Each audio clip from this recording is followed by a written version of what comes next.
It is Thursday, June 13th, 2019, and this is the MMA Beat. Welcome, everyone. My name is Luke Thomas. I am the host of this program. Thank you so much for joining me. As you can see, I'm from SiriusXM and MMA Fighting, of course. As you can see, we have an esteemed panel here with a little bit of a different twist today, a couple of different twists. Number one, I think it's the first time we've ever had two female panelists at once. We've always only had one, which is sort of an indictment about what we're doing here. And then also, you can see we have a special guest. Let's go down the line. To my left is Danny Segura from MMA Fighting. To his left is the Bellator flyweight champion, Ilima-Lei McFarland. How are you? Hi, I'm great. Thank Very you. Hawaiian with the flower in your ear. That's my trademark. Very on brand. Yeah. Yes. And at the end of the table, you know her from Access TV, from UFC Unfiltered, from from the In Fighting Shape podcast. It is Phoenix Carnevale. Hi, Phoenix. Hey, what's up, guys? There we go. I can't believe we had to do 200 shows before we had two female panelists at once. But better late than never, I guess. Right. And welcome. Thank you for coming. All right, let's get started. We have the big event in New York City this week. In fact, Danny came here 20 minutes ago from it. About 15. About 15, yeah. We were kind of close here. It's the Bellator 222 weigh-ins, of course, were today because tomorrow is Bellator 222. They return to the scene of the crime at Madison Square Garden. It's a big card. There's a lot of moving parts on it. Danny, I'm going to start with you, and we'll work our way down. All right, main event. Rory McDonald. First of all, it wasn't the main event. It was going to be Rory versus Neiman Gracie as the co-main. Then they decided to make it the main. That's not what I'm focused on. The big storyline heading into today's event, tomorrow's event, I should say, was Rory, after beating John Fitch, says, you know what? I don't know if I have the spirit, the constitution to keep hurting another person in the way that I have been. You talked to him this week. I did. What kind of vibe do you get from him now?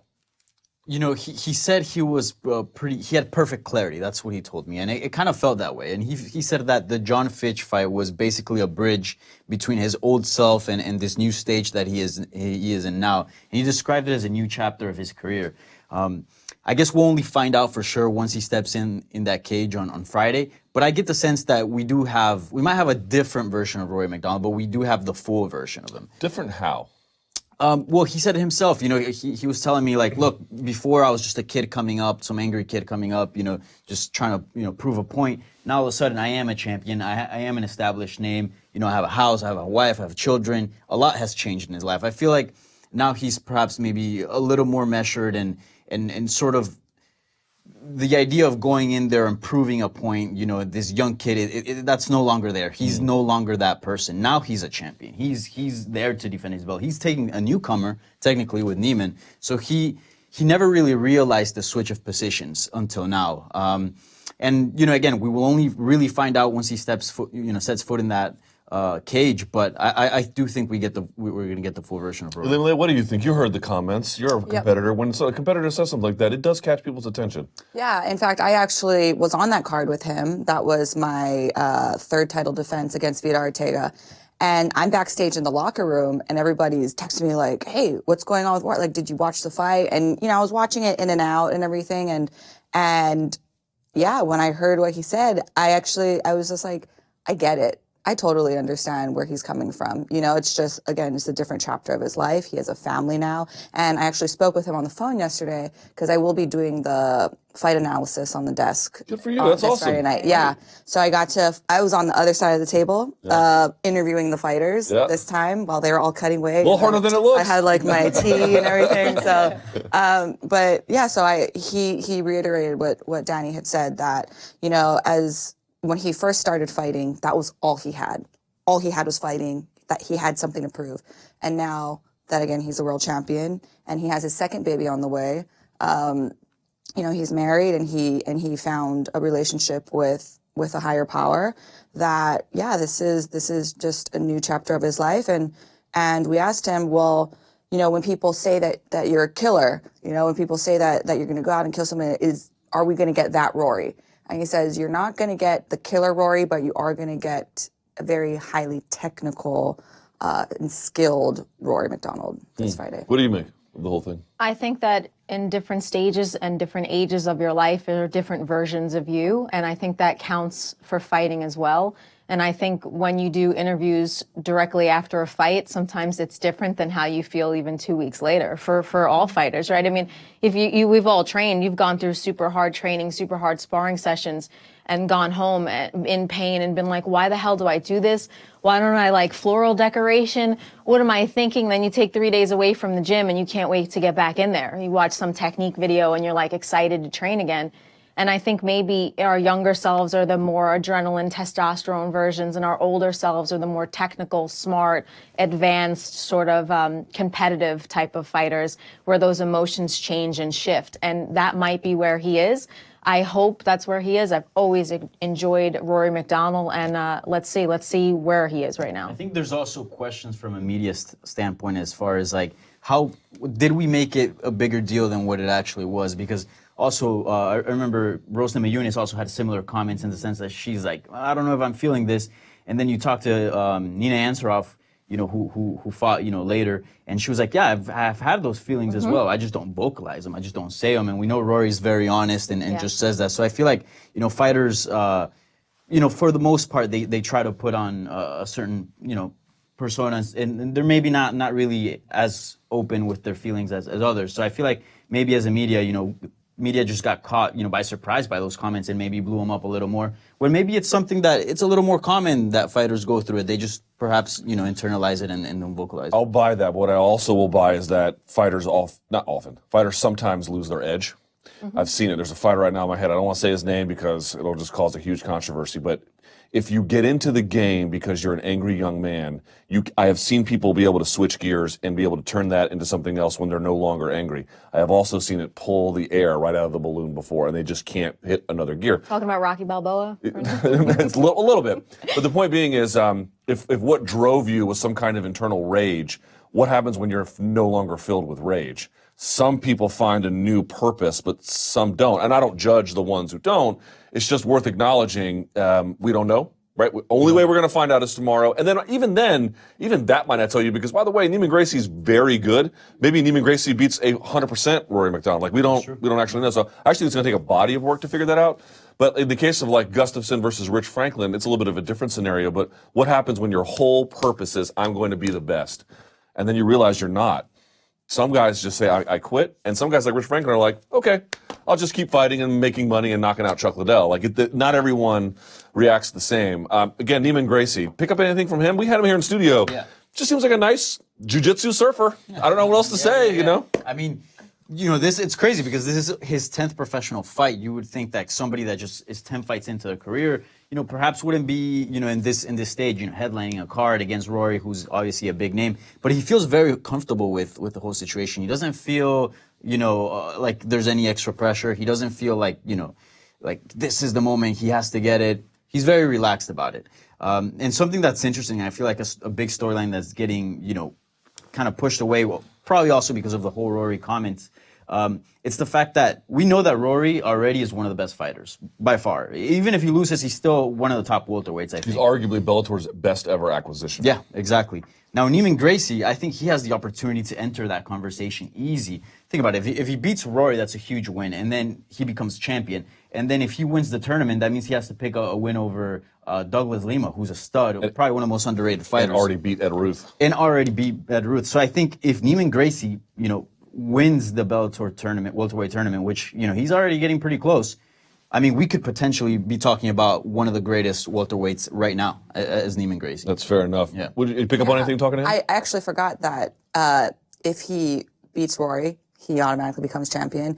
And then on top of that, then he goes to the finals and where's the $1 million prizes? Yeah. So, wow, yeah, I forgot that that was in the cards. But yeah, he was really calm yesterday when we talked, and we asked him, like, well, how do you feel about the comments that Rory made and everything? And he's just like, that's none of my business. Like, I'm just focused on what I'm going to do, and we're going to find out. Yeah, I mean, saying Neiman Gracie is comfortable in there or in media, it's like saying a Wayans brother's not going to be comfortable with entertainment. You know, this is a family. He's been seeing this. He's been seeing how people compose themselves during training, during high level. I mean, I think that he, in some ways, is groomed for this type of position in his life. So it doesn't surprise me at all.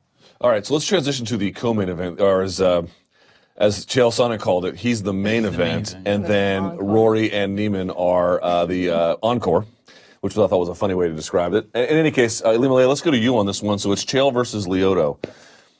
Fine fight. I love it. I don't have anything. I literally don't have anything bad to say about it. But it's a weird one in the following sense. It's like Lyoto beat the previous middleweight champ, Carvalho, in his last fight, his Bellator debut. So now he's fighting in Hawaii, right? And so now he's fighting Chael. It's like, okay. But what's really at stake? Now, if you ask them, it's a potential title shot, which Bader kind of poo-pooed. Does this fight need to be a number one contenders fight for it to be appealing? I actually don't think that it does. No, I don't think so at all. And I do think that actually the winner will be the number one contender of this fight. You believe that? I believe so. And, I haven't, Bader, when was the last time that he fought? Bader? Or that he returned, yeah. The end of the heavyweight tourney? Well, but for the light heavyweight, when did he last defend? Jesus. I don't Exactly. So that's why I'm like, I think that would be actually a really cool matchup to see the winner of this. Yeah, and I was just, sorry, off on a tangent, but it's just really funny. I ran into Chael in the elevator yesterday, and yeah, he's cutting weight and everything, but we're just standing kind of awkwardly, and then he turns to me, and he's just looking at me. I'm like, I'm Ilima, hello. And he's like, okay, yeah, I thought I recognized you. I'm like, yeah, I'm going to take your job this Friday. I'm replacing him on the desk.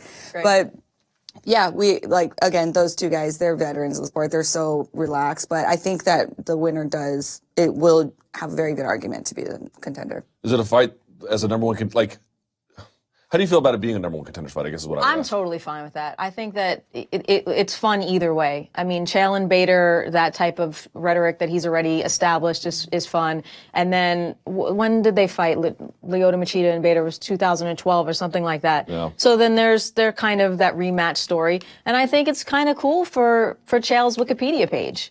Look at all of the people that he's fought, and adding Lyoto Machida to that is fitting. So I think that, yeah, it has a nice narrative amongst those guys, amongst those, dare I say, senior competitors, and I like it. It's funny, since coming to Bellator, he did lose to Fedor, but that was a fight he got. Mm-hmm. I think he lost to Tito, which was... Well, I thought he tapped Tito. Right, he tapped Tito and then lost, which is, what it is. Mm-hmm. But he added Rampage and he added Vanderlei to his resume during his Bellator campaign. Not too shabby. Yeah. Not too shabby for when you're looking at the Wikipedia names, you're like, this is a guy who was fighting Nate Marquardt and Jason Mayhem Miller way back in the day, and now he's got these names on his resume. So I guess we'll see how that goes. I don't really have a whole lot to say, but is there anything I'm missing about that fight? It just feels like a fun fight. Two big names. It's a fun fight. I will say this. I'd heard that Chael had a really rough cut.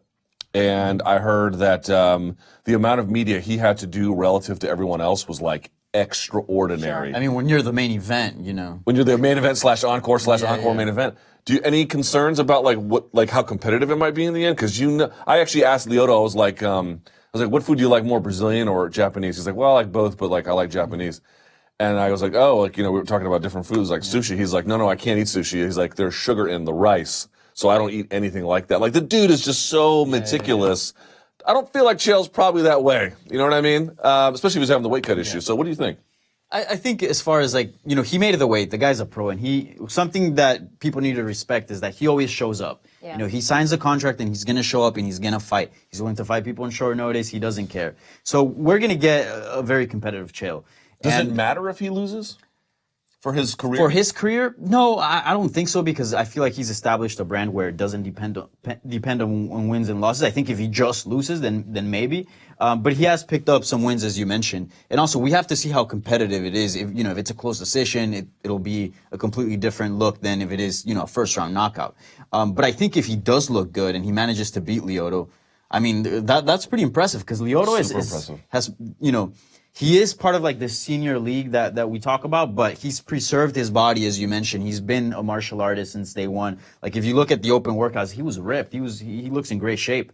And that's a very competitive Lyoto Machida. So, I mean, he just beat the, former Bellator champion. So if he beats Lyoto Machida, man, that's big. And Chael's an entertainer, like you said, he's established a brand that doesn't necessarily depend on his fight record.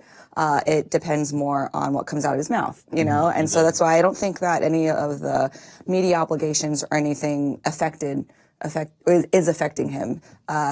I guess we're similar in the sense where we actually enjoy doing that kind of stuff, and I kind of do like to distract myself fight week. So I think that he might be similar in that regards, and it's not going to affect his fight. Fighter question: how much do you think Chael's game plan alternates between a Fedor and a Lyoto? I got the feeling that probably a little bit, but not much. Yeah, Lyoto definitely has the speed factor on him, and he's notorious for his wrestling or his takedown defense. So yeah, I would say that it'll be definitely a different game plan. All right, we'll have to see. Now, here's the one that to me is the most interesting fight on the card. I don't even think there's a close second, to be honest with you. I mean, I guess the main event, Encore, is pretty interesting, but to me, Kyoji Horiguchi and Darian Caldwell, you could make a legitimate argument if you really wanted to that the winner of that's the best bantamweight in the world. Again, I'm not suggesting to you it's outright true, but it's not a outrageous statement to make, especially if Horiguchi wins, given he already beat Caldwell. And Josh Gross of The Athletic did a poll on Twitter, and he was sort of asking various people who's the best Japanese fighter of all time. And some people say Kazushi Sakuraba. I would argue that the case for Kyoji Horiguchi is much stronger. So, Phoenix, with that in mind, the stakes of this one, is it? You heard my claim. My claim is I don't. After what Cejudo did, I'm going to put him number one because that's pretty goddamn impressive. Yeah. On the other hand, what really is on the line here? What does the winner get aside from the Bellator belt with a victory on Friday night? It gets a conversation that you just brought up. Because of the fact that it was a co-promotion, co-branding type of thing in the first place, this is going to set up that question, is DC from Bellator, could he hang with Cejudo? How does this go? This is going to set up a very big question that's going to get a lot of people talking. Will that prompt the UFC to do a little bit of that co-promoting type of thing? I have no idea. But I think that it does set up a lot of questions in people's mind, and it gets a lot of attention. Because now Cejudo's getting all this attention, and people are going to say, well, who's this DC kid? Or who's Horiguchi? Or where was he? Or what's risen? Because remember, we have this distinct difference between who watches Bellator and who watches the UFC. So the UFC's brand sort of goes into, fans that like martial arts, fans that like violence, and of course, people who are into pop culture, and the UFC is very pop culture. Bellator, their type of competitive edge is that they want to stay with these true fight fans, which is why they're on DAZN and things like that. So getting people to start talking that are a fan of Risen, of Bellator, of UFC is the real thing that's very cool here. I think the interesting part about this conversation is that usually when we consider who is the best bantamweights are the champions, right? Sure. The champions of each organization, say Rizin, Bellator, UFC, etc. The list goes on. The only problem is that we never get clear conclusions to this conversation is because you rarely see champions versus champions. I'm talking about from other promotions fight each other. So it's really all opinions, right? But once you start doing cross promotion, now things get interesting because if Horiguchi beats Caldwell, especially a second time, he beat the champion of another promotion. Henry Cejudo can't say that. No, and he gets to wear the belt. Exactly. And has to defend it once a year. He becomes a champ, but within the same weight class. It's to me, Ilima-Lei, I think it's amazing. Here's why, because this is the genius of what Scott Coker and Sakakibara pulled off. So let's say Horiguchi wins, right? Cleanly, there's no controversy about it. He wins. Yes, he's a Rizin fighter, and yes, that is the majority of his work will be over there, but he's wearing the Bellator belt. He is contractually obligated, if he wins, to defend it once a year. Scott wins. I'm not saying no matter what. I think he'd rather have Darian win because he's the native guy. You still get the Bellator champ services while adding this prestige of this larger world title in play. It's low-key kind of brilliant. I have to be honest. What do you think? Yeah, Scott is a brilliant guy. And this actually makes me really excited because obviously there's a lot of talk and debate about cross-promotion world championship title bouts. So I think that this will also open up a lot more doors for fellow world champions. Mm-hmm. However, would that mean that I would necessarily want to fight in Japan, possibly, against their champion if they ever had one? In a ring? Not really, especially after talking to Darian yesterday. It was just an entirely different experience, not only just the ring, which I actually think was obviously an advantage for Horiguchi and clear disadvantage for Darian, but I think just getting used to a new promotion, being in a different country that doesn't have bathtubs for you to cut weight in, and... You said he had a hard time finding food. Yeah, learning the train system to get around, just all these little things, even the amount of time that the promotion expects you to be there before the fight, something like they had him there 10 hours before the fight, whereas with Bellator, we get there 2 hours before. So all these kinds of little things are... I personally think definitely add up. and contributed to maybe an off night for Darian. So, but Horiguchi is not unaccustomed to the American style of MMA stuff. What are you expecting from him? Do you think this is going to trip him up? He actually told Danny he prefers the cage. Prefers the cage, yeah, because then it's easier for him to use the cage to climb up, yeah. So, yeah, I was like, and majority of his fights were actually in a cage, correct? Yeah. So, yeah, Darren's going to have his work cut out for him. But again, this is going to be an exciting matchup, and I think will open up a lot more conversation and doors for cross-promotional. You do a lot of training in California. You Yes. never cross paths with Darian? We do actually. He actually came to, I do my underwater training. Yep. He came out with some of the guys from his team, with Dominic Cruz and Jeremy Stevens, Miles Jury. They all came out to the pool a couple weeks ago, and we put them through some badass shit. But So- fair enough. But you never you never wrestled with him or anything? No. Just in the pool. Okay, fair enough. This is the thing I want to focus on a little bit more. It's there's a guy on Twitter. He goes by the name of Smoogie. He's got an interesting personality. He knows a lot about the game. He actually made an interesting point. We'll talk about this a little bit later. So I don't want to focus on it, but I want to bring it up, which is you've got Scott Coker and Bellator, and you've got Sakakibara and Ryzen. For a while there, the alliance had kind of gone cold. Nothing was happening, and now this heated it up a little bit, where you've got this. They're coming together, and in the process, they're creating something larger than each organization by itself could do. Meanwhile, you've got the strawweight title with the UFC being given to Weili Zhang, who is a fine competitor, but let's be real about it. She's getting the title shot because it's in China. I mean, that's the answer to that question, which kind of demeans it a little bit. Like they're going provincial while one is kind of going global. Now, again, the UFC is the powerhouse in this ballgame. Let's be very clear about it. I have to say, though, people are like, oh, will this make the UFC cross-promote? No. But it might make everybody else get a little bit more willing if you can stage the right deal. Anybody feel like this could do that, or am I overstating things? I think it could. I mean, it sets up, anytime you do something new, it creates the possibility, right? And I think it does, especially maybe not for the UFC, but from other smaller promotions. They might be interested in, for example, we know KSW is very big in Europe, right? They might want some of their champions to be exposed to the American fan base, so they can, when they go back, they have some of that American audience. That's what was the Ryzen president explaining. He was like, yeah, we want to expose, Reina Kubota to the American audience. She's already a superstar in Japan, but let's, reach out to new audiences. And that's what this is about. All right. Smart business. So then let's move to the last fight I care the most about. There's some other good fights on this card, to be clear. It's Aaron Pico. Back at the scene of the crime. This is where he made his debut. It did not go well. He has had a couple of. He's feast or famine, man. He's out there blowing the doors off Leandro Ego, or, to the point you made. He's losing the furniture salesman. It's like he can't quite figure it out. And the thing is, I felt that he had a lot of ability, but I didn't like his risk management, Ilima-Lei. I didn't feel like he was approaching the fight as tactically as he could have. He was more just sort of like, I'm a wrestler. Not that he was wrestling, but that same kind of, mentality. And he changed teams. Yes. He went with Jackson Wink. What do you make of that? I actually think that it's a good move. I'm not surprised he changed teams. I mean, his entire career, he's kind of been a gym hopper. And I think that Jackson Winkler is a good move for him because they are tactical. And like you said, in his last fight, he was not being tactical. He was just being stubborn. You want to trade blows? All right, I'm going to do it. And then he got knocked out. So I think that this is going to be a really good move for him career-wise because we all know Jackson Winkler then have the best game strategies in the business. So yeah, I think it was a good move overall for him. Did he take the fight too soon? Here was the one thing. I completely agree because John Jones was throwing spinning elbows on YouTube, and then he got with Jackson Wink, and now it's very, very, very, I won't say careful, but considered. Okay, fine. But then he didn't take any time off. He just went to took another fight. Too much too soon?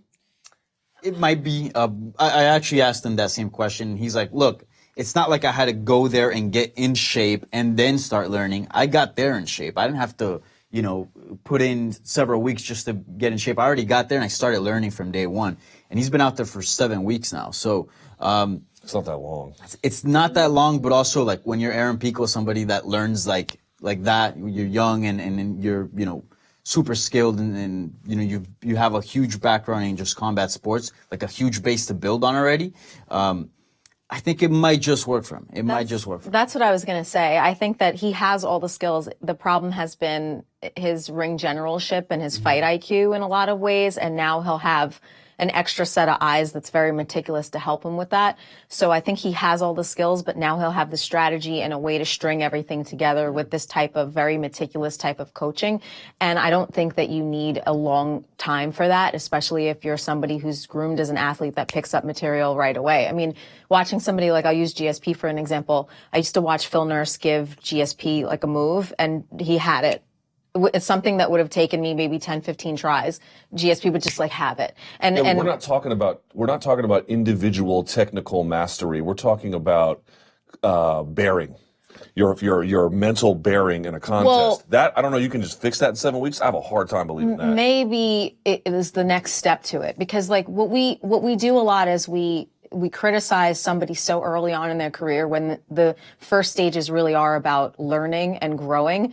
It's unfortunate that you're learning and growing in Bellator, which is one of the bigger organizations. You know what I mean? It's like getting a Grammy, your first album in a lot of ways, and then a lot's expected of you. But we criticized him when he fought the furniture salesmen, right? And then we criticize him when he takes super big fights and opponents like this dude who, you know, what was his last fight? Was a huge flying knee or something. I mean, he's really, it's a tough guy to fight. But where does he get to grow? Where does he get to learn? Where does he get to take on these new challenges? You know, it's hard to say. I would say that's my biggest concern in this matchup. It's not really the fact that he spent, you know, not enough time at Jackson. It's the type of opponent he's getting. He's got Adam Boric, who's 12-0, and if you look at his actual fights, the dude's super dangerous on the ground. Very good. And he's super dangerous on the feet as well. So it's just like, I know for a fact that he has picked up new tricks. I know he's a better fighter, you know, from moving to Albuquerque and training with Jackson Wink. He must have picked up good stuff. But you want to try that on somebody that's just about your same level of experience, maybe a little higher, but not, you know, a lot higher like Adam Boric. That's my only concern in this. Well, then I'll ask you this, guys. Do you think that he should have brewed a little bit and done maybe like an LFA or a CFFC first before he jumped into Bellator? Should he, if he had 2 years and a little bit more of like the minor leagues before jumping into? I think in my judgment, there's no question he should have. These guys, because I mean, if you look at the other prospects in Bellator, like Ed Ruth, like coming up, they all got Ed Ruth good. is one of the top 10 best wrestlers in college history. That's way different. Still, way different. Dylan Dennis. Anybody I name, any other prospect. So here's the problem. They've gotten certain type of matchmaking that Aaron Pico's not getting. So here's the problem with this. It's that, so for example, Valerie Loretta is fighting this girl, the Hooters girl. I can't, okay, but here's the thing. Bellator is getting hammered for it, which I understand. But on the same time, it's like, dude, if you go to regional shows and you look at a fighter 1-0 versus 0-1, it's about what it looks like. Right. This is about what, the only problem is they're trying to put it on a national stage, and so it just gets a little complicated because of the visibility. I don't blame them for that. So there's one part where the fighter gets like kind of criticized because it's like you saw Jake Hager against, you know, your local butcher. And people are like, why are you fighting, you know, this guy? But that's what happens. So that's one problem. The other problem is that, dude, like, you got to figure out who you are. You got to figure out all the mistakes. You got to be able, when you fight on a lower level organization and you work your way up, what I have noticed, and maybe you feel differently, but what I have noticed is you can get away with mistakes that you can then correct. But if you jump to Bellator, even when they try to like adjust and game plan or matchmake on a curve, there's only so much of a curve you can get.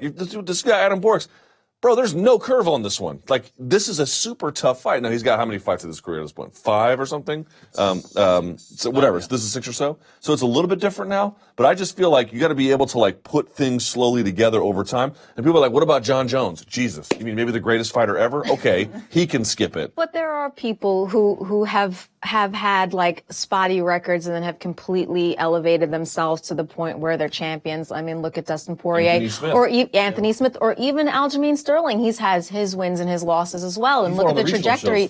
That's true. But the trajectory really says that like how many how many fights do we expect them to have before they're at their certain level of mastery before they can move completely up the ladder? And it's like, God, are we promoting them too fast when they're just still so young? I mean, it really poses a lot of questions for me. The issue is UFC does it too, right? They got Sage, and then he didn't turn into what they wanted to, so they kind of let him go, and he gets his face shattered, which was awful. Yeah. They're doing it with Greg Hardy. They got this guy, Dmitry Simolikov, who did he throw a punch in his last fight? I don't even know if he did. Now, his next fight is different. He's facing Juan Adams. Okay, that's a very legitimate fight. Fine. But here's the problem. These promotions, and I get it, they're trying to get the next star, so they're just grabbing wherever they can. Some guys pan out, some don't. But once you get pulled into the organization, it's a different orbit than if you're at a regional show. Yeah, and you know, I feel like I was very fortunate because I think my case was a little different, that we were creating an entirely new division. So it's not as if, you know, with Aaron Pico, their division is already established. It's already pretty deep. But the women's flyweight, when we created it 3 years ago, was brand new. So yes, I was being matched up with girls of the same skill or the same experience level as I was, same skill level. And then I didn't really get that jump up until my 7th or 8th fight against Valerie Letourneau. And so, but I think that my case was different just because it was a brand new division. Right. Everyone grew together. Yes, exactly. All right. When I knew you were coming on the show, I've been saving this question. Let's turn the page here, if we can, a little bit to UFC 238. Let me start with you on this one. I have to. Pardon me, y'all, because this was the most important one. Did you see what Valentina Shevchenko did to poor Jessica Ai? I did but just the brief video clip. I didn't. I wasn't able. Yeah, the highlights. Sorry, the brief video. You don't need to see much more than that. You guys are both in the same division, obviously Mm-hmm. totally different organizations. And again, I don't think there's any cross promotion there. I would love to get your sense of what you saw there. Well, I saw a head kick knockout. It looked pretty terrifying. I mean, Jessica Ai was completely splayed out, like she looked dead.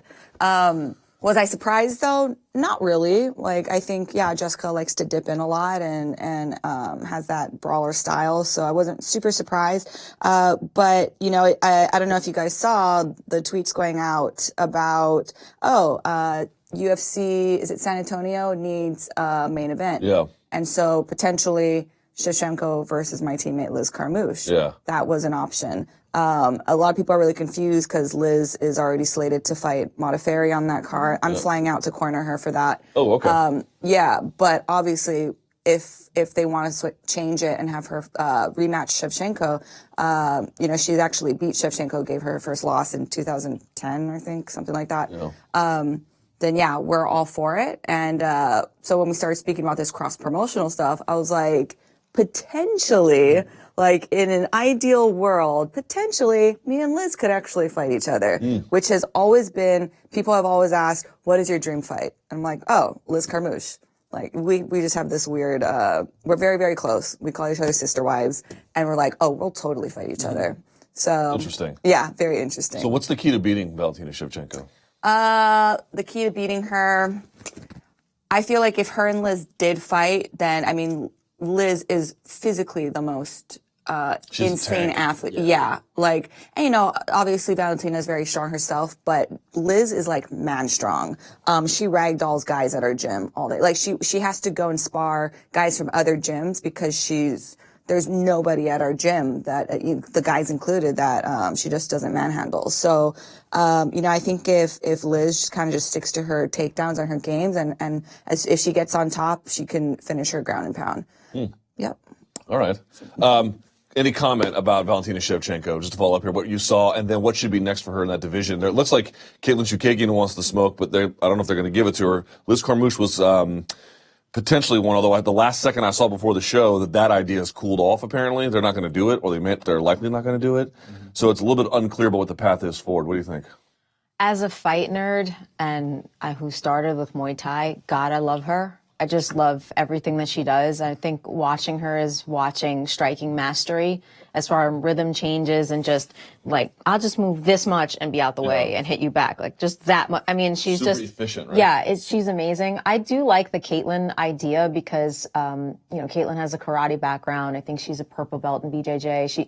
She could be an interesting stylistic matchup for Valentina, but I just don't see anybody beating Valentina right now at this time. She's actually a black belt. In BJJ? Chukagian, Yeah. Last time I saw her, it was a purple. That's how long it's been I've been in doesn't Henzo. use it Sorry. much, but yeah. But yeah, I think it might be The problem for me with Chukagian is that she's decent at making the contact, but like Power Shevchenko ate Nunes's punches. Like Yeah. Cyborg couldn't use. Yeah. Shevchenko can like roll with him a little bit, and it was just enough of a deterrent to put her at the end. Sure. Plus, Nunes is real rangy. If you don't have that, man, she's gonna march you down. You know what I mean? Like, I'm worried about it. What do you think?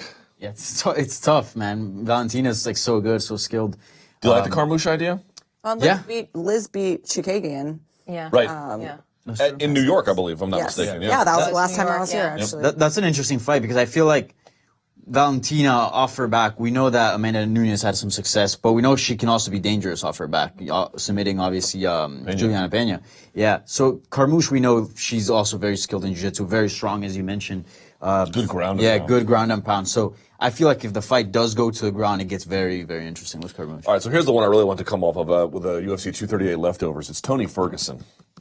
So let me set this up. This is the world as I see it, Danny. Tell me if I'm missing anything, because I might be. I slept like not much. Oh, I haven't slept much, so maybe our view. You guys keep us in check. Were you feeding a 6-week-old at 3 a.m? Because No. I was. All right. So here's what I see. What I see is they wanted to potentially run back the Ferguson-Cerrone fight, but in reality, I don't think there's a strong case for it. In part because the second round was not close, and you could tell which tide the fight was turning. The thing about the late punch seems to me not a terrible point, but not enough.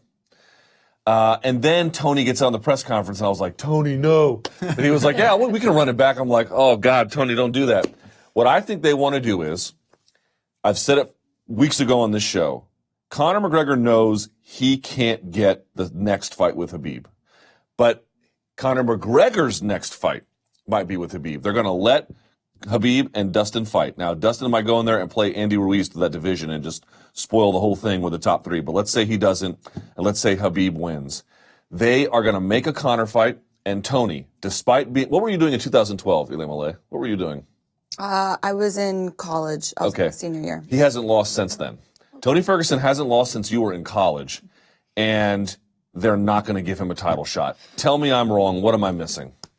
I'm just kidding. Yeah. I was gonna say you're crazy. No, Like everything. Yeah, it's ridiculous at this point. Like, what else do you need to do? He's already, once he becomes champion, like, let's say, Khabib beats Poirier and he's the guy to beat Khabib. Literally, he's cleared out the entire division. I mean, there might be like 1 or 2 guys left to fight, but his body of work, his road to the title has just been fighting all these top contenders, which is pretty crazy. I'd love to see that guy get a title shot. I think that's the right thing to do. I think they're going to skip him. Yeah, I think, money talks, and I feel like if the UFC does reach an agreement with Conor McGregor, because there are a lot of, things they got to iron out, especially with this new ESPN deal, that kind of switched things around for them. But if they do manage to come to an agreement, and it makes sense, yeah, for sure, Tony Ferguson's going to get skipped. Can you imagine having to fight for 7 years and not getting a title shot? About beating, understand what the streak is here. 12 wins, 9 stoppages, so only 3 of those went the distance. And of those, you beat the winningest fighter in UFC history in Donald Cowboy Cerrone. You stopped you defeated Rafael dos Anjos, former champion. You stopped former champion Anthony Pettis and left a trail of blood along the way. And he's probably not going to get a title shot. Is there any way to articulate that kind of frustration? Do they just not like him? Like, is it a known thing that like Dana doesn't like Tony, or I don't think. what's going on? I've never heard anything like that. No, I think they do. I just think that Conor, he's such an X Tony factor. himself said during that fight week, he said, I'm gonna try to be Dana's friend. Me and Dana are not friends. He's not my boss. I work for the company. Yeah. There's definitely something there. And Dana has had comments here and there that Tony Ferguson brought up that were sort of negative in the media. And I'm not throwing here any new news. This is just stuff that's out there. So, do you think he'll get it? Do you think do I have too jaundiced of a worldview? No. I mean, there were opportunities. How many times did the Khabib fight fall out? We have, but like, it's. they've tried to make. Sometimes I look at it and I'm like, is it like acting? Is it like casting? This person's available. This person's not available. A little bit. This is where we're located. I mean, that has a lot to do with it, which is why sometimes I look at the rankings as like a gauge, but not really a law. And that's how it seems to be. But I do remember a lot of these fights falling out, and that has a bit to do with it. But at this point, if he's healthy and ready to go and it doesn't happen, I feel like it's like criminal. Like, how could he not get that opportunity? And then I look at other factors. I'm like, what don't I know? Is it really a Conor thing? Are they expecting GSP to come back? Is that another factor? GSP Khabib? Is that like another big super fight? Do super fights trump all? Do we just love Ferguson and we don't care who he fights? I mean, I think there's a lot of factors in here, but God, it just makes me sad to think that fight that was supposed to happen 1,000 times isn't going to happen. Here's my thought on this. I don't know if the timeline will work up, but I was thinking about this and I was like, what is a way they could not give Tony a title shot and the fans would not at all rebel? Here's my scenario. And again, I don't know if it works out this way. Let's say September, Khabib beats Dustin, right? Again, I don't know that it will happen, but let's just posit a scenario where it happens. And then they do Khabib versus Conor 2 sometime in the fall as your main event. Your co-main event is Tony Ferguson versus Justin Gaethje. I don't think that there's people might go, oh, well, he should get a title shot. Here's my money. I think everybody would shell out in a scenario like that. You might be mad that he's not getting the title shot, but that is so tantalizing where you have the most violent man against MMA's weirdest violent man. And I say that complimentary against Conor and Khabib too, the biggest fight in MMA history. I hate Conor and Khabib too. I'm sorry. Yeah, I just don't care. Why do we care? Because I don't care. The donks who watch Stephen A. Smith love that idea. I want to see Conor fight again, yes, but I want to see something that's a cooler stylistic matchup to me. Let me ask you this. How competitive did you think that fight was? That was not competitive. He got his ass kicked. Yes, thank you. When I say that, they're like, oh, you don't know shit. I'm like, oh, okay, I'm not saying, I have a little bit of an idea. This idea that like meritocratically they should run that back because something wasn't clear about it. What was unclear about it? He got controlled and then his back taken and then. The things that make me the most heated, and thank God this is no longer in conversation, but Brock Lesnar and Conor McGregor are the two conversations that feel like a bikini wax to me sometimes. Now, I don't know what that means other than to say painful. Yes. Yeah. Never had one of those, mercifully. Okay, a couple more topics I want to get to while we still have the time. Let's do this. Let's talk about Andrade's title shot. I alluded to it earlier. Yeah. She had a hell of a win over Rose Namajunas where she was just getting tuned up and then she just said Hulk smash.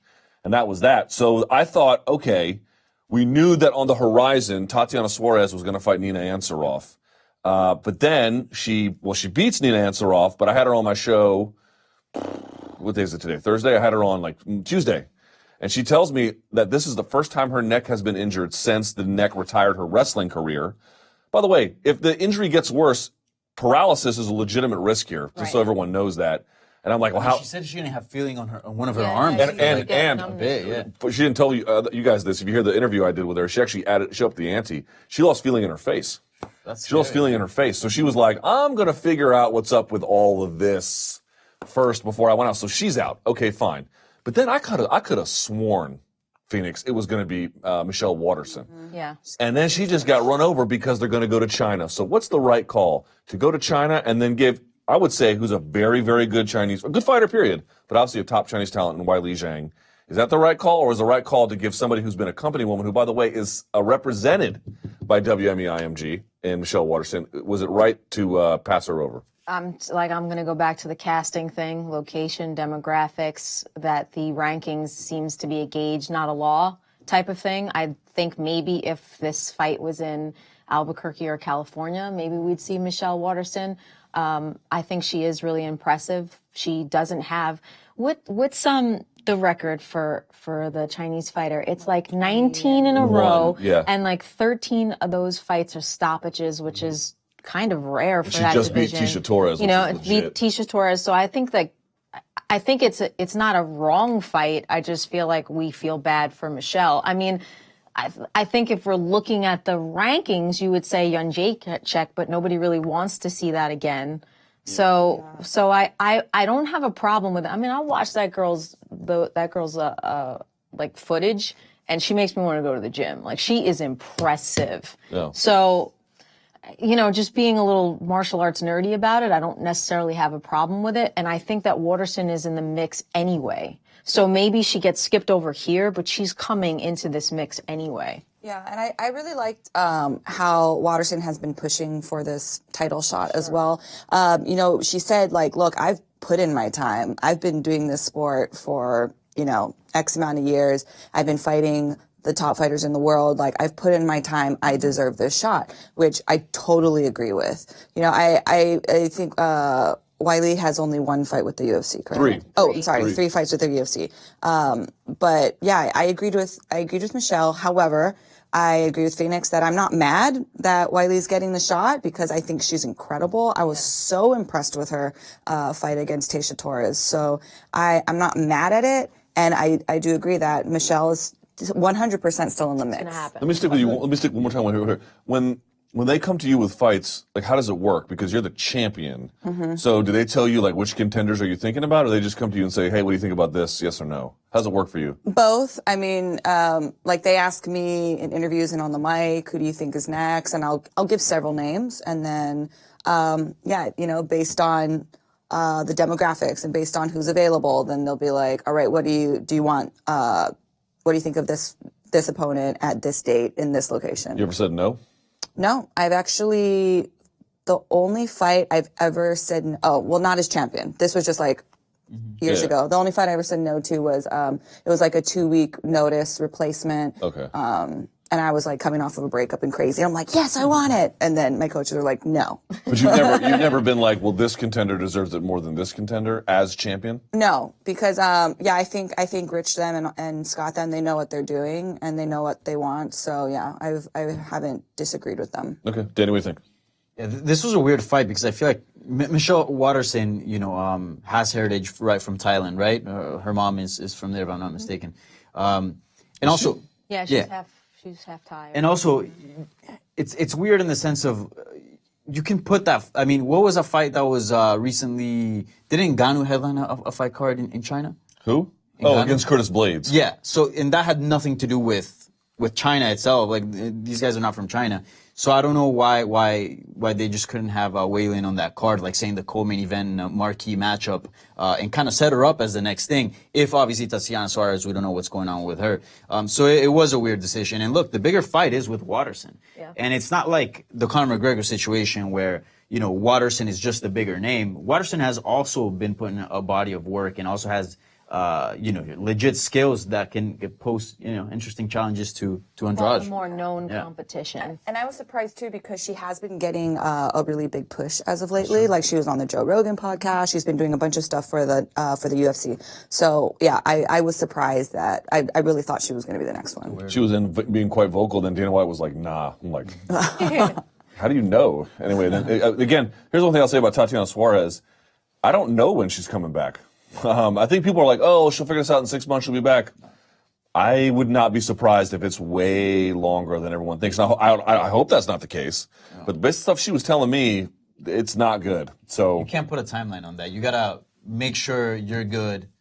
You know, whatever time it takes, just make sure. She might have to get neck surgery. You know, I mean, there might be all kinds of stuff she has to get. Have you ever lost? You ever had paralysis? Yeah, I mean, actually, this injury happened years ago before my first Ducote fight, and I got dumped on my head, totally lost feeling in my arms, and then fought on that, and it's been plaguing me every single fight camp, and then so that's why I do take a long time off after my fights. I take like 6 weeks off just to try and heal my body, and of course, the first day I go into the gym after this last fight, it instantly blows up. But it's just a stinger. I don't think it's as intense as Tatiana's injury, but it does force me to like, all right, I just got to sit back. Yeah, I have 2 compressed vertebrae in my cervical spine, so they affect nerves. So like I'll have numbness and tingling running down these 2 fingers on both sides of my arm. And the worst part is that it affects your grip.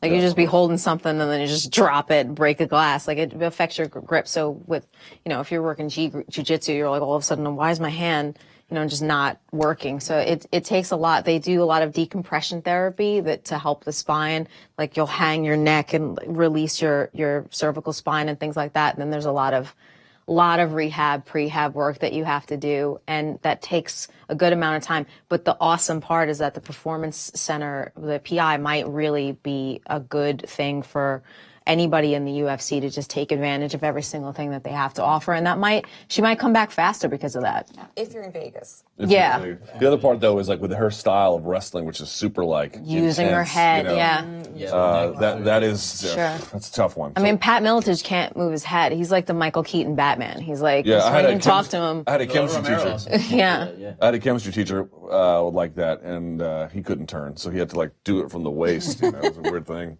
All right, so one more of these, and then we'll get to the last topic. But the first one before that is Chris Weidman spoke to the media at UFC 230. Was the last one 238? Yes, he did. And he says, "I'm going to 205. Gonna jump up. Gonna see what opportunity is up there." Danny, good call, bad call, and based on what you say, tell me why it's one of the two. Excellent call, but I wouldn't say it's a perfect call because this call should have been made years ago. Yeah. Years ago. I'm not saying it's a little too late because I think he has plenty of fight left in him, and I think 205 might just extend that. But I think this is a call he should have made a while ago. And he even said that. He was like, I knew 205 was in the horizon all the time. In fact, my goal was to win the belt, defend it a couple times, move up to 205, and then super fight with John Jones. Well, we know he lost the belt, so that didn't happen, but he stuck around. Look, I think the sport is moving more and more towards less cutting weight. We know the dangers of cutting weight. We know it can shorten careers. And I also think, like, when you get to a certain age, like, maybe you can cut weight. Maybe cutting weight is not all that bad when you're young and you have a very healthy body and brand new in the sense of you haven't been through as much wear and tear, right? But when you've already had such a long career like Chris Weidman, at this point, look, do what's best for your body. And who knows? We've seen Anthony Smith. You know, he wasn't really a big name at 185, moves up to 205, all of a sudden he's a top contender. It might just do wonders for his career. So I'm really excited to see how he looks. How much weight do you cut? Cut about 20 pounds throughout the course, from like when I begin camp to when I weigh in. Tuesday. 20 pounds. The Tuesday fight week, how much weight? Tuesday fight week, 5 pounds. Oh, that's nothing. Okay. Yeah. you're And good so, but you know, every single fight that I do, I actually do put on more weight after each fight. So when for my first fight in Bellator, I was walking at 133, like naturally walking at 133. Now I'm walking at like 143. So I've continuously put on weight. And you know, interviewing the fighters yesterday who are in the middle of their weight cut, you can see just how physically drained they are. We were actually making predictions based off of how they seemed, how their demeanor was, how their physical appearance was when they came in to talk to us. Because there were a lot of guys that were struggling, and you know, Big John, he was saying that it doesn't matter if you are bigger than your opponent, if you're the bigger, stronger guy. If the other guy is feeling good from not having to cut all this weight and is faster, has more speed, that's the guy that Big John thinks he's going to win. So there are a lot of there's several fights actually that one guy was coming up for the fight. I think it was the Dudas. Eduardo Dantas. Yeah, coming up, Dudas, and then one more. There's one more, but anyway. Horiguchi and Darian, because Horiguchi's used to fighting at 125. So he had like 3 pounds and he's just cruising. I think it's a good call for Chris to go up. Sure. I mean, that's the law of adaptations, right? If your body starts to get conditioned to think that it's dehydrating every single time, it'll try to hold on to as much water as possible. So every time you try to cut weight, it makes it harder and harder and harder for you. It's almost like when you yo-yo for weight loss and your body thinks that it's going into some type of survival mode. So that's why when you see fighters that used to cut weight, so much weight as a kid, and then they go into their later years, they just have more and more of a difficult time doing it. So I think trying to fight closer to your natural weight, especially as you're getting up there in years, is the smarter, healthier way to go. I'm going to say that the answer is not an excellent call, but just a reasonably decent one. Here's why. Hard for me to know how much of a problem solver it is. So I actually spoke to Ray Longo, and he was like, don't get me wrong, the cuts are bad, but they're not terrible for Chris. He can make them. Yeah, he makes them. Now, here's the thing. Any amount of less weight cutting, 20-pound difference, right? So 185 to 205, that's a monster jump. To me, there's no way he doesn't derive benefit from it. So I'm going to say, good call. But in terms of what has ailed him and what has set him back, I do think that middleweight's a little bit hot right now, a little bit younger, so he wants to go to light heavyweight, which is a little bit older.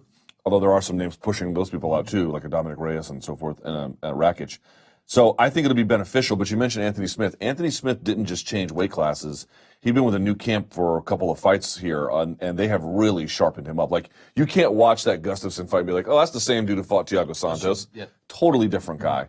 So the question is that kind of jump capable where you don't have to put in road work to lose the amount of weight, and you can just focus in on the techniques, you can stay healthy, and you can work on the fight plan? Maybe. But I'm not going to be like, oh, here we go, cure all. But with someone like Luke Rockhold, those cuts were murdering him. You ever seen Luke Rockhold in person?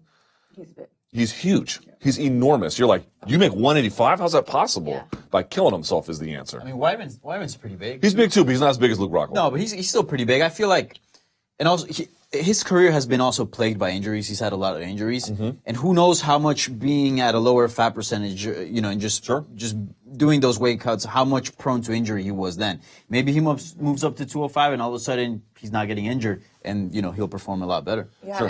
and also the hardest cut that I had was obviously when I was injured, and because I could only do treadmill, so that might play a factor too. Certainly will. Although I think that, like, when we talk about going up, so in the case of, like, there's absolute evidence when you go up, like a Donald Cerrone, hell, you go up, you go down, because he goes back and forth. Every time he gets like a new lease on life. But then you see Kevin Lee go up, didn't do a whole lot for him, at least not this time. Now, I guess we'll see how that goes. So to me, it's like you have to imagine what would the reasoning be. Okay, cutting less weight, and again, 185, 205, big deal. But what are some of the other reasons that he might be losing? Are those solved by this? That part I'm not as convinced about. But I guess we'll have to see. Okay, so with the time we have remaining, let's do it. It's our last segment here on this portion of the show, which is Under the Radar. A story that just maybe folks didn't pay attention to, or it came and it went, and it's worth of a very brief and quick mention. I don't know if anybody told you about this.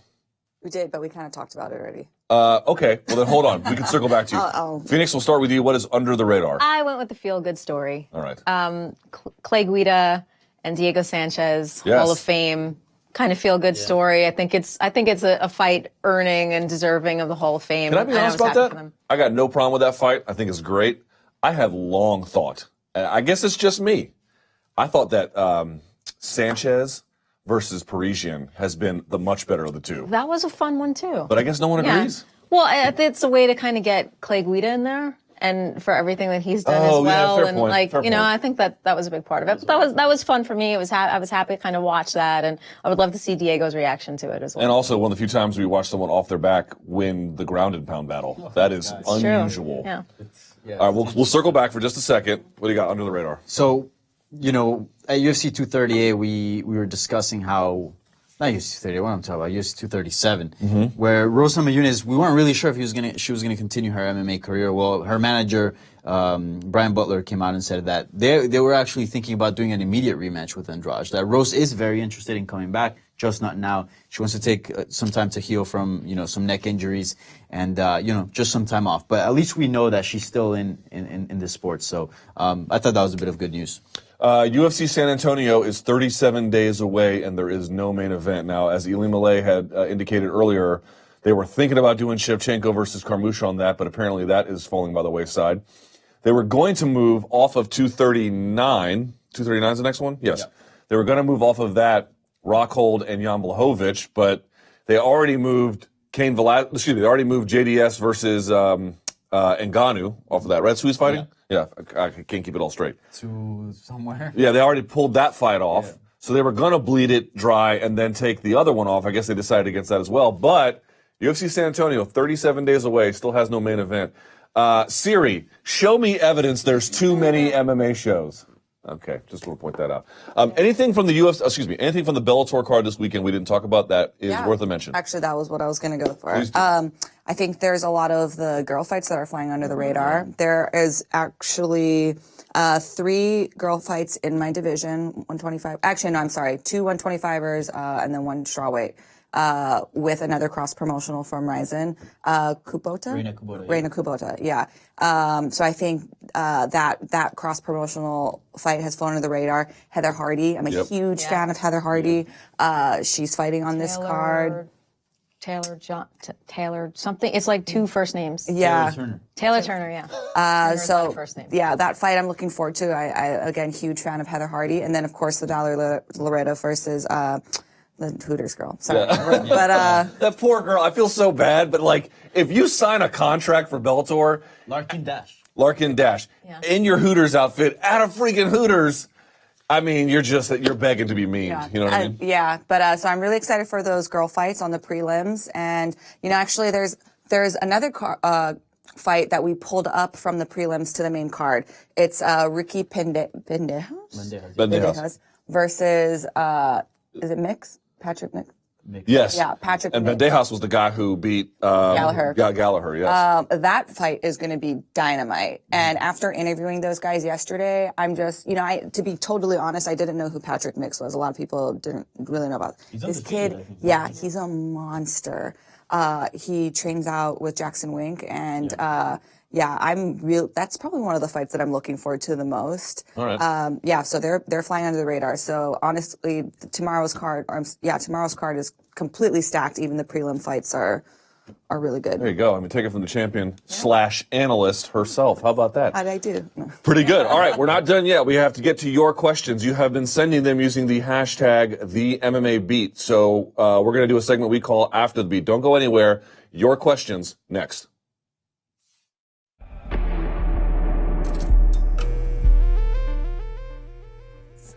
All right. That's CJ's job. All right. This is, by the way, Luke Thomas here. Welcome to After the Beat. Danny Segura. Yeah, I'm gonna Tim Sylvia it up. Do you mind if I put it on? Is that bad mojo? Nope. All right, here we go. Look at this. Look at this, donks. Yeah, I'm Dylan Dennis. I need another one. In any event, Ilima-Lei McFarland, who was your Bellator flyweight champ, pass it on to her if you don't mind. And Phoenix Carnivale at the end. This is the After the Beat edition, where we have taken your tweets using I think it's heavy. Jesus. Yeah, it's heavy. Using the hash. You know what's heavy? I took Helen Maroulis came in the studio, the wrestler. You ever held a gold medal in the Olympics? No, never. It's almost as heavy as that belt. It's shockingly heavy. Tiny. Yeah, it's about like that. If you're taking your tweets using the hashtag #TheMMABeat, we're a little bit short on time because of some people who won't get named. Hashtag Hawaii. We will go to your tweets now. Let's go. See what you got. All right, Danny, you're up first. Will atheist Rory McDonald be added to the list with motivated BJ, C-level Kane, Chuck with that look in his eye? Is it going to be a thing? What do you think? Do you like that one? Do you think atheist Rory can stick? By the way, he misspelled McDonald. I don't think he was atheist, though. Before? Because What was he? He was raised Catholic. He just didn't practice the religion. I guess he was just non-spiritual. Yeah, but that doesn't sound nearly as good as like C-level Kane or Yeah, I guess. atheist Rory. Non-spiritual. Yeah, I guess atheist Rory. You know what? I do wonder, because I did ask him this. I'm like, how different are you going to look? Like, are we going to get a different Rory? He's like, I don't know. Like, we'll see. There's something about like him being, I remember when like early in the UFC, he just had like a certain grit about him. Yeah, I have a story about that. And, like, I don't know if he doesn't have it anymore, but I do think he's a lot more skilled than he was before, a lot more refined. So no, I would say it won't be a thing. I think we're going to get a very skilled Rory in there. So one of my first assignments for this website, these many years, I went to cover in Atlanta the John Jones-Rashad Evans fight.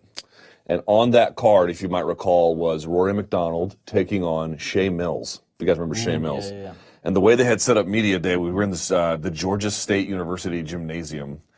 And I have not nice things to say about Georgia State. Anyway, I grew up in Georgia. So they were lined up in sort of like a semicircle, as I recall, and they had the media just come down the line. And Rory, it was my turn to interview him, and Shea Mills was like right here. And literally Rory almost drooled, ice grilling him to the point where he had lost connection with anything that was around him. We had to like go like this to him several times to like get the interview started. We're like, can you do it? He's like, yeah, I'm fine. You ever seen like a dog that's hard to train? My dog. Yeah, exactly. It's like one of those dogs that's like sit, and then they put their ass back up. Sit. It was like one of those. I asked Casey about it. He was with me. He was like, dude, is he okay? I'm like, I don't know. So this is what I mean when he was like, were like, well, how could he fight without that? Bro, that was a powerful force. You know what I mean? Like he was, Game 7 vibe, bottom of the ninth all the time. I don't know what fight it was. It might have been that one that like the bell rings and he stands up. Or I think no, he gets the finish and he's like covered in blood and he just does the. Oh, that was with the Robbie Lawler, wasn't it? With the bell rung, there was one more round to go, and Big John McCarthy had to separate him. Oh, okay. No, but there's one where he does like this chest pounding thing. This was a while back. Well, this was like 2013. You're a native Hawaiian. BJ Penn with the blood licking is still the all-time. Yeah. You ever done anything like that? No, of course not. That's very unsanitary. That's the point. All right, next. Let's see. Ilima-Lei. If Tony Ferguson should never get another title shot for whatever reason, where would his current win streak rank compared to the great win streaks in MMA history? Again, hasn't lost since 2012. And where would you put him in the discussion for an all-time lightweight greats? Everyone can chime in on that one, but I thought I'd pitch it to you. That's a question for the MMA nerds to my side. Sorry. I'm gonna pass it off to. All right, who wants that? Do you want that one there, Phoenix? Well, there are a lot of fighters that go into that. I've never won. He had the belt, but that have never. He's not competed now, but there's a lot of people that go into those categories. We put Donald Cerrone in that big category. There's a lot of fighters who have not been champions that we still really hold in very high regards. So I don't think anybody who really understands the game of MMA is not speaking highly of Ferguson. He pissed me off for like a second during the interviews where he was like, nobody's good on this card, F this card. I was like, dude, come on. And I was really mad at him. And then the post-fight interview, he spoke again. And I was like, all right, you got me back, Tony. But I think that amongst the MMA community and people who really know fighting, he's always going to be looked at as an anomaly, as somebody who was hard to figure out, was freakishly talented. 10th Planet. Yeah, I think that his legacy is going to be there regardless. But like I said, it'd be a crime if he doesn't. Real quickly, just for the record, let me state this outright. So this is his win streak. It starts here. Mike Rios submitted him. Katsunori Kikuno knocked him out. Danny Castillo decision. Abel Trujillo submitted him. Gleason Tebow submitted him. Josh Thompson brutalized him. Edson Barboza submitted him. Lando Venata submitted him. Rafael Dos Anjos ran him over. Kevin Lee submitted him. Anthony Pettis, corner stoppage. Donald Cerrone, doctor stoppage. Right. Bro, that is a ridiculous run. Is this question asking where would he fall among the greatest or the best? So That's a different question. I actually weighed this. What was win streak compared to the great win streaks in MMA history? So like DJ's win streak, pretty amazing. Yeah. Anderson Silva's win streak, pretty amazing. I would say this is up there, man. So he won an interim title in this space. But let's talk about like actual lineal titles. Sure. This might be the best non-title run in MMA history. Right. It's really up there. Right. I mean, you could even, because the thing is that with win streaks, like a lot of fans don't start counting the work until you won the belt, and they're like, all right, well, who has it beaten, with the belt? But like you can just draw an imaginary, belt next to it, and all those fights could potentially be title fights, like title defenses. Like he's been fighting legit competition the last 3-4 years. Yeah. So I think, it's definitely, I think, one of the best, probably top 10 win streaks. I don't know about top 5. I'd like to, look at that a little closer, but definitely top 10. And the nature in which he won those Yeah, fights, that's too. right. I mean, Crushing them. yeah, at my last fight, I was upset that it was a doctor stoppage because I'm like, no, like we want to keep fighting. I don't want to win like that. And my coaches are like, no, that's the best way that you can win a fight. When somebody else has to come into the cage and be like, you're going to die if you keep fighting. Like A medical professional had to intervene. yeah. And so he has that, and he has the corner throwing in the towel, So I think just the nature and how he finished the fights. My belief is the following. There's something about saying no mas. The two best lightweights to never win, again, a lineal title are clearly Donald Cerrone, and my argument is Tony Ferguson, which is why that fight was so special. Let me see if I can name them. Here is every lightweight champ in the UFC ever. Let's see. Jens Pulver, BJ Penn, Sean Shirk, Benson Henderson, Anthony Pettis, Rafael Dos Anjos, Eddie Alvarez, Conor McGregor, Khabib Nurmagomedov. I feel like I'm skipping one. Frank? No. No. I already got for Edgar. Okay. I got Edgar because that was who beat Jens? Jens to BJ, BJ didn't beat him, so it would be Jens to, I think Shirk picked it up when he fought Kenny when it was vacant. So yeah, so it'd be Jens, Shirk, BJ, Edgar, Benson, who beat Benson? Anthony got beaten by Dos Anjos, then Eddie. Then Eddie got beat by Conor. Conor got beat by Khabib. Those are all your champions. Yeah. They might have a call. Not all of them have a better resume than Tony. And if Tony wins a title, he's automatically, to my view, jumps to the top of that thing. Yeah. So there you go. Next. All right. Do you think the big UFC events Phoenix moving to BT Sport box office is going to work out for the UFC? If you don't know the story, let me set it up here very quickly. I don't know how many of these it will be, but BT Sport was a way in England, or the UK anyway, for you to get your UFC. And it was like a package deal. Like you pay one sort of fee and you get internet and your UFC all in one go. Now they're charging pay-per-view. I don't think they're charging pay-per-view for every single event, but for the last one they did, and the UK lost their mind. Now, normally I would have no sympathy for them, but they got to watch that Blicky at 3 a.m. till 6 a.m. I do have some sympathy, not that they're being charged on top of it. Yeah. Here's the answer. I don't think that the fans are really going to rebel. They say they're going to rebel. They're still going to buy it. What do you think? I think hardcore fans will. I think it takes a little bit of a hit of people who just want to do this and just turn it on. There's people who are like, remember I used to do this when there wasn't a fight every week. When there was a UFC fight, it was like, oh, that's the time of the month that everybody comes over and we get together and we watch something. If that's happening within these communities, then they'll probably still make their money. But for casuals, I think it'll hurt. I think it'll hurt a little bit. 3 a.m. My thought is if they, Danny, am I being cynical? If they only put it like, oh, John Jones fights or Conor fights, people really going to say no? I think people will pay. I mean, dude, if you're 3 a.m, you're starting at 3 a.m., you're hardcore no matter what. That's exactly. So I think people will pay, but there has to be some drop off because there is, the high school kids, the college kids that, may not have money to pay for that pay-per-view. And, not that I know from any personal experience, but I heard it's hard to find a UFC link nowadays. So It's not. It's extremely easy. Oh, you think so? Yeah, I know. Oh, I heard. You heard? I heard. People who complain about it they don't have very I good. heard there was some cancellation of. I know. People are blaming Brendan Schaub for that. Is that real? I don't know. Brendan Schaub apparently was like, you should go to Reddit streams, and then Reddit streams get shut down, and now everyone's all bitter. Is that the idea? Yeah? Did that ruin your day? I've always bought my. It ruined your friend's day. Exactly. I've heard this stuff. Yeah. I don't know from personal experience. I don't know what Okay. I pay for my paper. All right. Next, did you have any issue with the U.S. women's national team celebrations from Tuesday? I personally thought it was great to watch. Ladies, I thought you might want to take this one first. If you guys didn't see, they hung 13 points on Thailand. It's the most lopsided win in Women's World Cup history. And, after you see a one goal at the World Cup, people high-five and they hug and they slide and whatever. They were doing that for all 13. Any issue with that? If it's disturbing me from watching a sport, like, all right, move on. I want to watch the next thing. I don't know how many. By the way, and it was 3-0 at halftime. They hung 10 on them the other half. No, I think it's consistent, just keep the consistency going and it's fine. Danny, you're a soccer If you nerd. put in 13 goals. It better be so. Rage afterwards because, man, that's unheard of. I was actually, I'm in a soccer league on Wednesdays, and I played. My team won 4-0, but we were 3-0 up by the first half. So we're like, all right, boys, 10 goals, we got this. Yeah, it's pretty awesome. Dude, yeah, you're always trying to score as much. That's a record. That has to be a record. It is a record. And I have a friend that works at The Guardian. He was telling me that their sports editor was even predicting a tie for that game.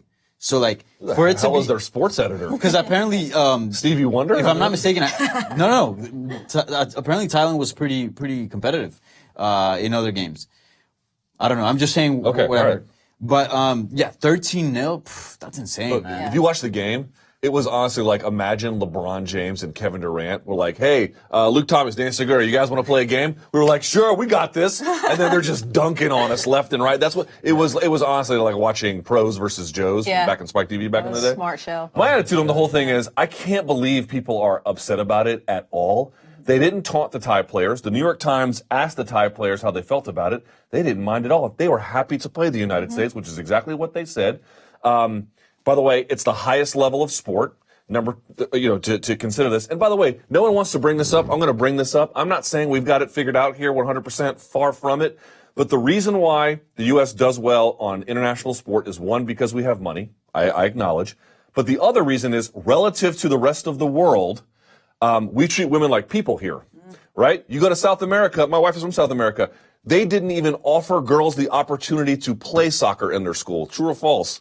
Right. So to me, it's like, you want to know why our women are really good? because we put programs in place to help them get very good. So when they dunk on the rest of the world, that sounds like a you problem, not an us problem. Well, do you think that people are upset because they're women? Like, how would the reactions be if it was a men's team? It's so funny you bring that up. The Colombian national team in the men's side, when they score, they do a big dance together. Yeah. Can you imagine if the women had done that? Right?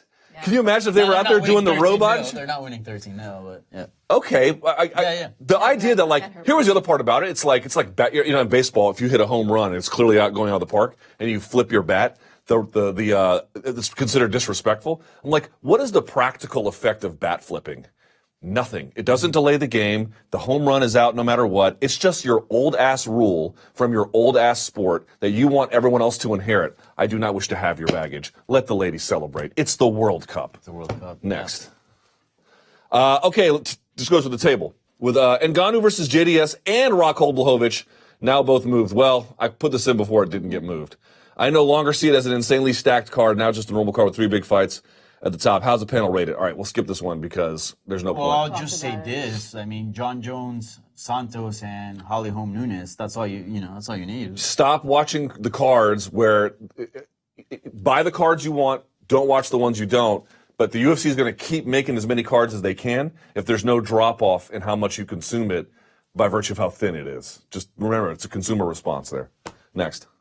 We're short on time. We had, with Alexander Rakic and Shevchenko head kick KOs, 2 massive KOs. Why is the reaction so different to Manuel laying on the ground than to I laying there? Good question. Who wants that one? Was it different? What was the difference? Yeah. That, oh my God, Jessica got murdered. There's no way anyone's going to beat Valentina. This is, you saw the reaction, Joe Rogan and Daniel Cormier, like literally like it was a car accident, having to avert their eyes, touching each other. I didn't see that from the boys in England. This is something that I asked a fighter a long time ago, and I apologize for whoever gave me this answer. And but the answer was that men have a very primal, instinctive feeling to protect women, so therefore watching them get hurt bothers them a little bit more. Yeah. And I kind of understand that. That's been listed as a reason to keep women out of combat, by the way. Sure, but I also understand, like, you still respect what we do, but have a an internal hard time with it, depending on how much you've been around it your whole life. So I have 3 brothers. I have 3 brothers, but somehow I'm the son my father always wanted, whatever, because I'm the tomboy. But I see that even though I'm the one who can fight, my brother will still want to protect me because that there's some sort of instinctual thing with that. Meanwhile, I'm like, I could kick your ass, Dave. But so I wonder if that's still a little bit in us. You know what I mean? I mean, I still get the stupid comment. You probably get it all the time too.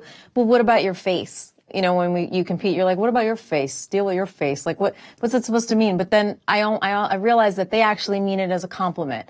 So I think that might be in there a little bit. Do you find that? Well, I also think, I agree with that. I also think too that it's not as common to see knockouts at a women's flyweight division. Good point. Versus the heavyweight. Light heavyweight. Yeah. Just flyweight. Just flyweight in general. Yeah. And I always say that when people do make comments like that. I'm like, dude, I'm getting punched by 125-pound girls. I'm not super worried about getting effed up, you know? Yeah. And so I think that's why it's just not as common to see those types of knockouts. I would also add that the Rakic one was like, I thought he was going to win, but I think he was going to win 47-second head kick KO. So it was like a crazy moment versus there was worry about Jessica's chances heading into that fight. Right. And then to see it play out, you were like, fuck, yeah, like that. You know? Manuel Rakic on paper was competitive, right? That was like a good fight. Yeah. Also, Manuel has been knocked out several times. Yeah. So there's that as well. 3 in the last 4. Yeah. Whereas Jessica, was this Lost the first 4 time? in a row, 3 last one. Was this the first time Jessica got knocked out like that? Maybe TKO. I don't think she's ever been put out like that. And she was laid out for a significant amount of time on top of it. Yeah. And also, quickly, because we got to move look on. at the stages. She's doing that in a world title fight. You know, you see that in the prelims. You go to a local show, you see that all the time, right? Head kick KO. But in a title fight, like, it was pretty lopsided, man. Yeah, you were waiting for the shark to bite, and lo and behold, it did. All right, next. Just saw Danny Segura's hilarious interview with Chael Sonnen. So my question is, what is your funniest, craziest interview or interaction with a fighter? I distinctly remember John Jones putting on a British accent. That's up there. He's talking about me. So John Jones when he still was speaking to me. This is before the Rampage Jackson fight. We had a phone interview set up. He called me, and the whole time he did it in character. And people are like, oh, that's not him. Dude, it was from his manager's phone. Like, of course it was him. And then I saw him later, and he actually was like, hey, I thought, hope he was okay. Because he was like a goofball. He was like 22 years old. People thought it was an act. So that's the craziest one I've had. What about you? The Chael one that I did yesterday was definitely up there. But I've always had a blast, for example, interviewing Brad Pickett. Brad Pickett's hilarious, if you guys don't know. He's a funny guy. I'm trying to think what other interviews. Oh, so when I first started out, I think this might have been like one of my very first interviews. I interviewed Sean McCorkle. I don't even know if the video is still on YouTube, but there was crazy stuff said there for sure. All right, anything you? You've interviewed a bunch of these. But the funnest one for me was I would never really get starstruck, but I was very starstruck over Anderson Silva. So I told him that I was starstruck. So I said, look, I'm going to do this entire interview being starstruck and just make it fun. So I did sort of the Chris Farley, like, remember when you kicked Vitor in the face? It was awesome. He went with it and made these weird faces at me and stuff. But we had a lot of fun just doing that. For Any real. memorable interviews you've done? So not necessarily interviews, more like interactions. But so on our way here, I'm down in the lobby waiting for our ride just this morning, and Lyoto comes out. He shakes my hand, remembers me from yesterday interview, and he's just like, oh, do you live in Hawaii? Are you from Hawaii? I was like, yeah, I'm from Hawaii. He's like, what island? Oahu. He's like, oh, okay. And I'm just thinking like, dude, he's like, oh, that's right. You fought on the Bellator Hawaii card. And I'm just like, You mean headlined it? Sure. yeah, that was me. So it was just funny. I'm just like, these guys don't know who I am. We got to call it off because we're running out of time. Very quickly, I'll interview fighters for like years on my show, but we never meet. And then we'll meet, and I'll be like, "Hi, I'm Luke Thomas," and they'll be like, "Never heard of you." Sweet, awesome, thank you. All right, we got to go. We're out of time. Thank you so much for coming through, Chael. We really appreciate it. Looking forward to seeing you on the DAZN broadcast. You got your work cut out for you. Chael Sonnen in big shoes. So be sure to tune into Bellator 222 tomorrow for Phoenix, for Ilima-Lei McFarland, for Danny Segura. I'm Luke Thomas. Hands up, chin down, let him fly. This is the MMA Beat.